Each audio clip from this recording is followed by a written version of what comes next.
अब एक बार बात करते हैं हम आपकी लाइफ की कि आपकी जो जर्नी रही एज अ प्रोफेशनल प्रोफेसर। आप एचओडी हैं एक डिपार्टमेंट के, बायोटेक डिपार्टमेंट के, माइक्रो के डिपार्टमेंट के। एज अ रिसर्चर भी आप रहे हैं, काफ़ी पेटेंट्स आपके नाम पे हैं, रिसर्चेस आपके नाम पे हैं।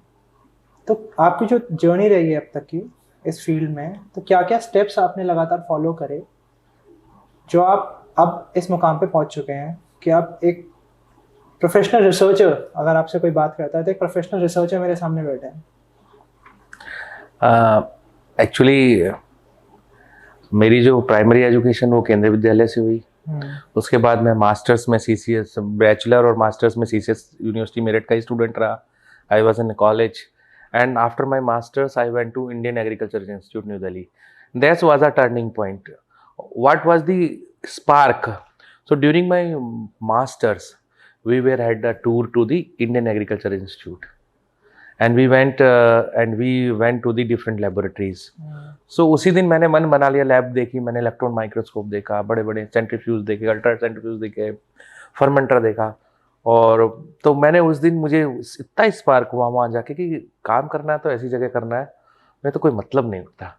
तो वो दैट वाज द स्पार्क जिसने मुझे थोड़ा सा स्पार्क किया। और मैं मास्टर्स के बाद I tried and I joined Indian Agriculture Institute at Senior Research Fellow, and I worked there for 3 years in a project, and I was working on a virus there.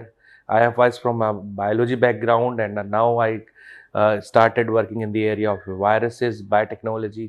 तो मेरा रोज का काम रहता था वायरस प्यूरिफाई करना, gene PCR करना, gene sequence करना, उसकी क्लोनिंग करके उसका ट्रांसफॉर्मेशन करा के उसका बायोइन्फॉर्मेटिक एनालिसिस करना। This was a routine process for me and it was a part of my research also. So that was the time. वो टाइम ऐसा था जिसमें मैंने बहुत कुछ सीखा। मैंने उसमें बायोटेक्नोलॉजी सीखी, टिश्यू कल्चर सीखा। तो मोस्ट ऑफ द टेक्निक जो थी मैंने उनको अडेप्ट कर लिया, and that was the reason I got selected for the post of assistant professor. That was the reason. And I served as a assistant professor, associate professor at Sardar Vallabhbhai Patel University of Agriculture and Technology in College of Biotechnology for a year of 17 and a half years. So during that, I was still in the learning phase. मैंने अपने को learning के लिए हमेशा continue रखा, और जो technology नई बीच में आती रही मैं उनको एक्वायर करता चला गया। जैसे रियल टाइम PCR आया, वो मैंने सीखा। नेक्स्ट जनरेशन सीक्वेंसिंग टेक्नोलॉजी आई, बायोइन्फॉर्मेटिक्स में नए नए एनालिसिस आए, तो मैं उन सबको एक्वेंटेन करता चला गया। और उसका फिर उसका इम्पैक्ट चलता चला गया, और मेरे अच्छे पब्लिकेशंस जो हैं वो बनते चले गए, अच्छा पब्लिश होते चले गए। तो during last 5 years we had good publications, and due to that only, then in 2022 only, I joined this Chaudhary Charan Singh University as professor in Department of Microbiology. I'm also looking coordinator Department of Biotechnology, and मेरा सिर्फ एक objective है कि we can deliver quality education as well as practical education to the students. So I'm working with that, and I'm with my fellow colleagues are on the same track, and इसके लिए हम बच्चों को spark करने के लिए समय समय पर जो है कॉन्फ्रेंसेस, सेमिनार, ट्रेनिंग वर्कशॉप हम ऑर्गेनाइज करा रहे हैं डिपार्टमेंट में, biotechnology as well as microbiology department में। बस मेन उद्देश्य ये है कि बच्चों में थोड़ा सा स्पार्क लगे और वो स्पार्क काम कर जाए बस।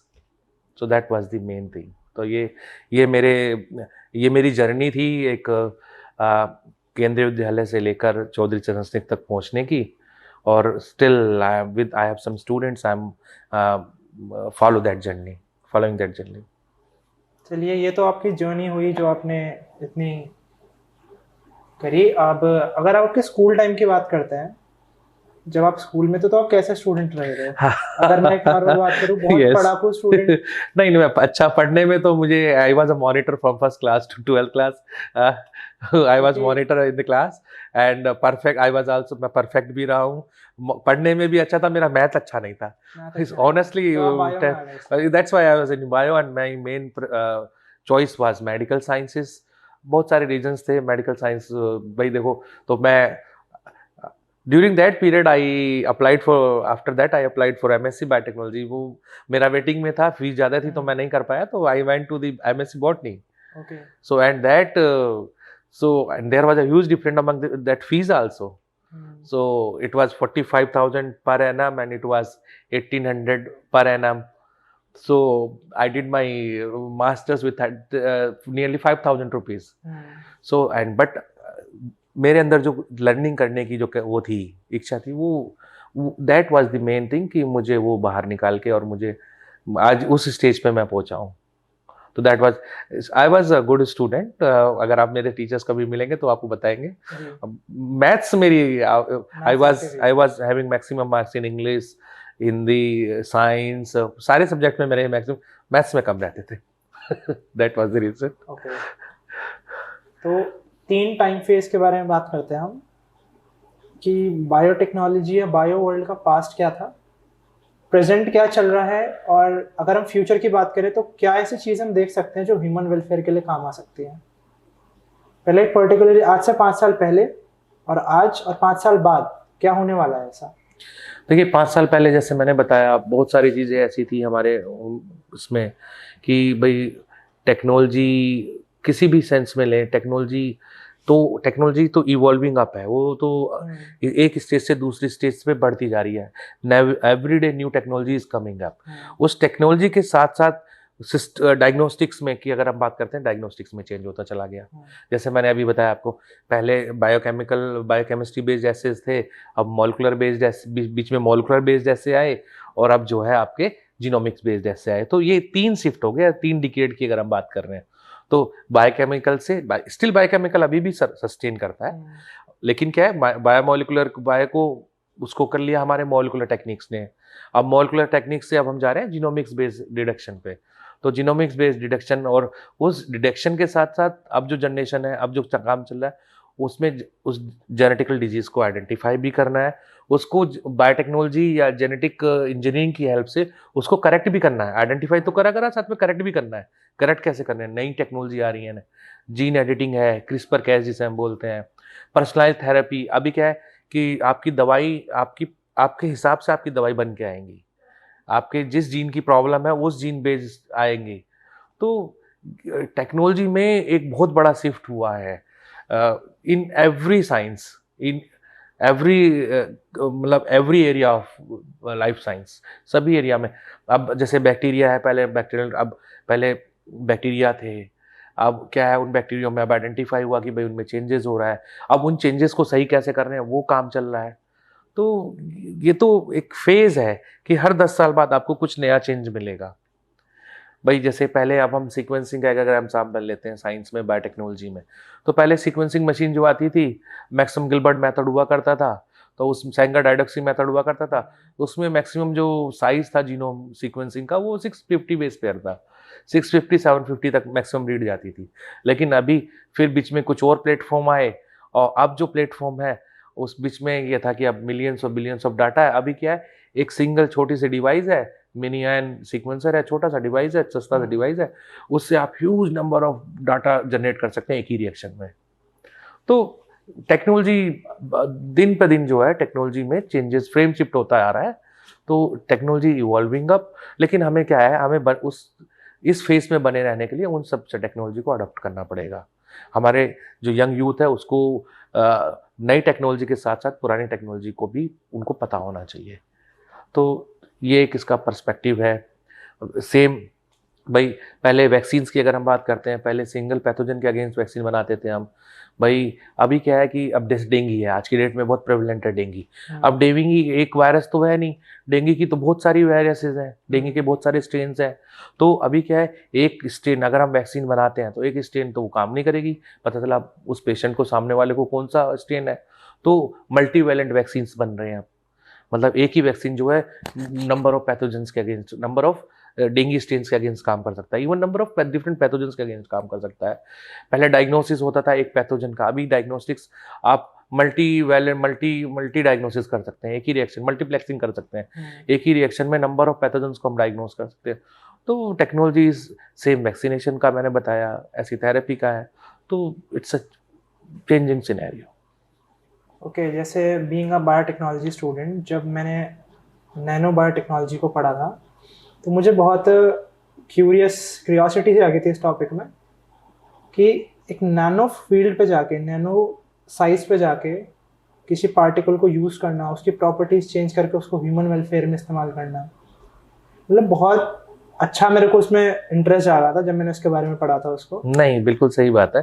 ये भी एक नई साइंस है, नैनो बायोटेक्नोलॉजी। अभी नैनो ड्रग्स पे काम चल रहा है। नैनो मतलब पर्सनलाइज सेल बेस्ड, जी। उस जहाँ रिक्वायर्ड है वहीं जाके वो काम करे, उस लेवल पे काम चल रहा है। तो ये भी एक बायोटेक्नोलॉजी का ही एक नैनो बायोटेक्नोलॉजी टेक्नोलॉजी है। दोनों का कॉम्बिनेशन ही काम करता है इसमें। और इसमें एक डिलीवरी, बहुत अच्छी डिलीवरी है। जैसे इंसेक्टिसाइड हम यूज़ कर सकते थे, उसकी जगह बहुत सारे लोगों ने नैनो पार्टिकल्स बना लिए। नैनो पार्टिकल्स बना के अब उनको हम फोलेट पे स्प्रे कर देते हैं ना, बहुत सारे पैथोजेंस, बहुत सारे इंसेक्ट्स, पेस्टिसाइड को रिप्लेस कर दिया इसने, बेसिकली हम ये कह सकते हैं। बहुत सारे डिजीज कोसिंग पैथोजेंस हैं, उनको हमने नैनो पार्टिकल के साथ, bio sensors is a new thing in that area. Nano technology को यूज़ करके हम बायो सेंसर्स बना रहे हैं। तो बायो सेंसर्स क्या है कि डिजीज है तो उसको लेबल कर देते हैं हम सेंसर को, और सेंसर बता देता है फ्लोरोसेंट डाई के फ्लोरोसेंस के साथ कि भाई इसके अंदर वो ये बैक्टीरिया है या नहीं है। तो बहुत सारा स्कोप है इसमें। तो nano technology is again a boon for us. So this is a technology which is coming up with new products in different area of life science, in medicinal, agriculture, biological sciences में सभी जगह इसका application है। Okay, अगर हम ethical basis पे बात करते हैं कि जब हम टेक्नोलॉजी और बायोलॉजी को चेंज करते हैं, कोई भी नई क्रिएशन करते हैं, तो हमें अपने एथिक्स का भी ध्यान रखना चाहिए। बिल्कुल एथिक्स का ध्यान रखना चाहिए। एथिकली हमको सारी चीज़ बहुत एथिक के साथ काम करना चाहिए। अगर आप रिसर्च में थोड़ा झूठ लिखेंगे, एथिक्स के साथ छिड़वाड़ करेंगे, आपको पता है कि कोई ऑर्गेनिज्म है, हार्मफुल है हमारे लिए, एथिक हमने अपने एथिक्स को छोड़कर हम उस पर काम कर रहे हैं। जैसे कोविड के लिए कहते थे कि चाइना ने ऐसा किया, चाइना ने लैब में कंस्ट्रक्ट किया, जीनोम को कंस्ट्रक्ट किया, तो दैट इज़ एथिकली पार्ट है ना। और को इथिक्स के साथ जुड़ के काम करना में ये फ़ायदा रहता है कि आप ऐसा कोई गलत काम नहीं करेंगे कि जो कि आम हम सबको नुकसान करे। जैसे इस केस में हुआ, कितने लोग ग्लोबली कितने लोगों की डेथ हुई है ना। और अल्टीमेटली यही था कि वो काइमेरा है, जीन बैक्टीरिया को के वायरसेस को चेंज करके बनाया गया है, उसके अंदर जीन इंसर्ट किया गया है। तो या जब दो वायरस आपस में आते हैं तो वो कर लेते हैं अपने आप भी, रिकॉम्बिनेशन भी हो जाता है उसमें। तो दैट वाज द रीज़न। तो एथिक्स के साथ हमें काम करना चाहिए, क्योंकि एथिक्स ऐसी चीज़ है कि अगर हम एथिक्स के साथ खिलवाड़ किया तो वो बहुत सारे लोगों की जान एक साथ ले सकता है। तो ethic is a very important thing. Okay, अगर बायो वॉर एक टर्म होती है, क्या बायो वॉर सच में एग्जिस्ट करता है? मान लीजिए अगर एक कंट्री है वो बायो वॉर छेड़ दे, तो उसके बारे में आप क्या कहना चाहेंगे? और क्या बायो वॉर ज़्यादा डिस्ट्रक्टिव हो सकता है नॉर्मल वॉर से? यस, बायोलॉजिकल बायो वार को बेसिकली हम बोलते हैं biological warfare, this is which is based on germs. जो इन्फेक्शियस एजेंट्स हैं, जो जर्म्स हैं, माइक्रोब्स हैं, उसमें हम उनको यूज़ करते हैं। चाहे वो बैक्टीरिया हो सकता है, चाहे वो वायरस हो सकता है, चाहे वो फंगस हो सकती है। तो इनको हम जो बायो वार एजेंट्स तैयार करते हैं, मतलब जो उनको साइंटिस्ट जो तैयार करते हैं कि वो बायोलॉजिकल वेपन का काम कर सकें, तो ऐसे वायरसेस, ऐसे बैक्टीरिया, ऐसे फंगस को आइडेंटिफाई करते हैं। और उसको आइडेंटिफाई करने के बाद उसका पोटेंशियल यूज़ देखते हैं। और ये थोड़ा शुरुआत में थोड़ा टाइम तो लेता है कि इसको थोड़ा टाइम चाहिए होता है एक्लिमेटाइज होने में। लेकिन जब ये बायोलॉजिकल एक कंट्री दूसरे कंट्री के ऊपर ऐसा कुछ करता है तो it will cause enormous loss to that country as well as nearby countries. एक तो ये हो गया, फिर इसको रोकना, आपने छोड़ तो दिया, वो फिर उसको रोकना भी एक बहुत बड़ा इशू है कि वो कितने टाइम में कितने कब जाके रुकेगा। मतलब and huge mass of people को डिस्ट्रैक्ट करेगा, एनिमल्स को कर सकता है। और उसका जो उस खत्म होने के बाद भी वो कहाँ सर्वाइव कर रहा है इसका भी कुछ नहीं पता। तो ये इनॉमरस लॉस कर सकता है। तो बायोलॉजिकल वारफेयर जो है again it's not a ethical thing to do that, मतलब इथिकली वो सही नहीं है। तो बायोलॉजिकल, अब यही कहा जाता है कि कोरोना भी बायोलॉजिकल वारफेयर के लिए ही तैयार किया गया था। और बाई मिस्टेकनली वो लैब से निकल गया, एस्केप हो गया किसी तरह से, किसी साइंटिस्ट को इन्फेक्शन कर दिया या किसी तरह से वहाँ से उसकी लीकेज हो गई, और उसके बाद वो एक ग्लोबल अक्रॉस द ग्लोबल फैल गया और एक ग्लोबल पेंडेमिक बन गया। तो दैट वाज दी। ओके, तो इस पॉडकास्ट को एंड करने से पहले एक लास्ट या एक मैसेज अगर आप देना चाहें उन यूथ जनरेशन के लिए, यंग जनरेशन के लिए, जो इस फील्ड को एज अ करियर चुन चुके हैं या चुनने वाले हैं, तो किस एक चीज़ का उन्हें ज़रूर ध्यान रखना चाहिए अपनी इस लाइफ में आगे?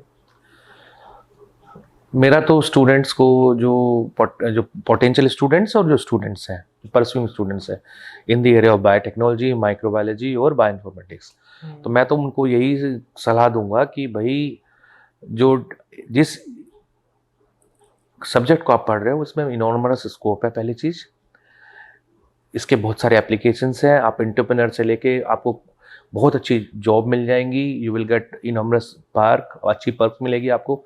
लेकिन इसका एक ही बैकग्राउंड है कि you should have the proper subject knowledge. आपके पास प्रॉपर सब्जेक्ट नॉलेज उस सब्जेक्ट की होनी चाहिए, पेशेंस होना चाहिए, और आपको उस एरिया में research experience means hands on भी आना चाहिए। उस सब्जेक्ट से रिलेटेड जो भी टेक्निक्स हैं वो आपको आनी चाहिए, आप उन स्पेशलाइज होने चाहिए उनको। आप अच्छे से जो करो तो अच्छे से करो, तो आपके लिए रास्ते खुले हुए हैं। मेरा तो यही है कि deep knowledge about the subject as well as जो आपकी जो प्रैक्टिकल्स हैं, जो उसके जो प्रिंसिपल्स हैं वो आपको अच्छे से पता होने चाहिए, और आपको उस सब्जेक्ट का अच्छे से नॉलेज होने चाहिए। ओके, तो thank you so much sir, आपने बहुत ज़रूरी टाइम दिया मेरे को। आपका बहुत बिजी शेड्यूल रहता है, थैंक यू, लेकिन आपने जब भी मुझे टाइम निकाला, thank you so much sir. Thank you. इस वीडियो को अंत तक देखने के लिए आपका धन्यवाद। इस वीडियो को अपने फैमिली मेम्बर्स और अपने फ्रेंड्स के साथ ज़रूर शेयर करिएगा। इस वीडियो के अंदर आपको जो भी क्वेश्चंस अच्छे लगे उसको कमेंट में लिखिएगा, और हम इस वीडियो में आगे क्या बेहतर कर सकते हैं उसको भी ज़रूर लिखिएगा। और भूलिएगा मत, never forget to subscribe Manav Shrivastava podcast.